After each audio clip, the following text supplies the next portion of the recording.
D-Day, June 6, 1944, the day that changed the course of history. But what was it like to be there? To step off a landing craft into chaos, with bullets flying and death all around. John Robson, a soldier from Hull, lived through it. Armed with not just a rifle, but a diary, he captured the raw fear, courage, and survival of that day. His words, sent home to his colleagues at the Hull Daily Mail, offer a rare glimpse into one of the most harrowing battles in modern history. This is his story, in his own words. 5 minutes to go. Small arms fire was now hitting and whispering around the craft. All were silent aboard. Prepare to land broke the sinister silence. Mine detecting party first, another shock to my system. I dared to peep over the gunwale of the LAC during a lull in the firing. Hellfire, we are the leading craft. Glancing into land, I wonder how far into those mine-strewn sandhills and woods, houses, screening machine gunners, and mortarmen I was going to get unhurt. We are all very quiet as the craft begins to ground. The bows are beginning to lower now. I prepare to jump into the sea. Not yet. The craft did a little waver, noses nearer and further up the beach, grounds again, and then stops. I jump as a third man into 4 feet of sea, swirling with the current. I can see figures laying prone to the earth firing at us through the smoke of a burning tank, which is a salvation for something which had gone adrift with the smokescreen on our sector of the beach. The RE lad on my left side gives a grunt, goes down, floundering in the sea, swirling around in the current to be drowned most likely. My fingers just slide over his clothes as I make a grab at him. I was helpless to do anything much for him, burdened as I was with all the kit. I couldn't even fire my rifle for protection. As we near the edge of the water, we spread out. Other craft have grounded further along the beach. We are now abreast of them. They are disembarking with all types of material about their person, just as helpless as myself to shoot back the beach defenders. Some of the boys go down at the water's edge for a breather, but they come under direct machine gun fire, which crisscrosses the whole beach. Thank heaven.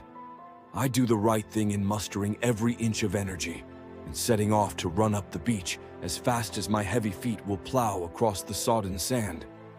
How its resistance torments me. I see a sand mound slightly ahead, just as I'm about all in. I make a super effort and leap clumsily behind it. I turn towards the sea, witness the rest of the company coming up the beach, striding over, and even taking over from the victims of the enemy's fire. Soon the whole of the company is on the beach, at least those who make it, and thanks to the extensive amount of briefing before we left, everyone slips into their position quickly to await the OC of the company in order to take the lead before plunging inland to meet any resistance, leaving the beach defenses to the naval and aerial bombardment. I take this opportunity to make last-minute adjustments to gear and tin hat, which fell over my eyes during dash up the beach. Now the beaches are strewn with casualties, especially on our left. The firing has become denser still. An 88mm artillery gun opens up. Flail tanks, used for gaping minefields as they thunder up the beach. First shot misses its target, hits the beach 20 yards from the company, diminishing the company's personnel still more. The second shot didn't miss its target. I know I swore aloud for them to get us off the beach, which is now becoming an inferno.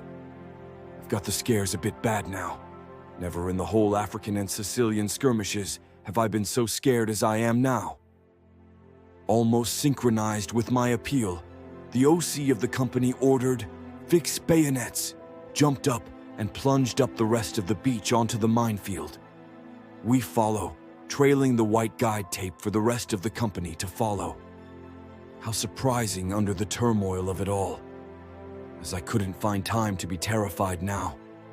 My terror for mines has forsaken me. I charge on over the mines, full of confidence in making the other side without mishap. how I'm staring at that far fence now. I've started to come out of the minefield. To have won some world championship in sport couldn't have given me more satisfaction as I step out of the minefield. Now the company passes in single file out of the mines. There are gaps in it. I fear the worst for some, as I have heard detonated mines explode. As the last of the company comes through, so we are to return over the mines to make an official vehicle gap. But new orders have it that we push on with the company until the objective is taken. John Robson's vivid account of D-Day captures the raw terror, chaos, and heroism experienced by the men who stormed the beaches. His diary not only serves as a personal testimony of survival, but also as a powerful reminder of the immense courage and sacrifice of those who fought. Though John never considered himself a war correspondent, his words paint a picture that history books alone cannot. One of grit, fear, and determination under fire. Today, we honor the bravery of John Robson and all the soldiers of D-Day, whose actions paved the way for the liberation of Europe. His story is just one among many, but it stands as a testament to the resilience of the human spirit in the darkest of times. If you found this glimpse into history powerful, be sure to subscribe for more stories like this one. And don't forget to share this video to keep John Robson's story alive.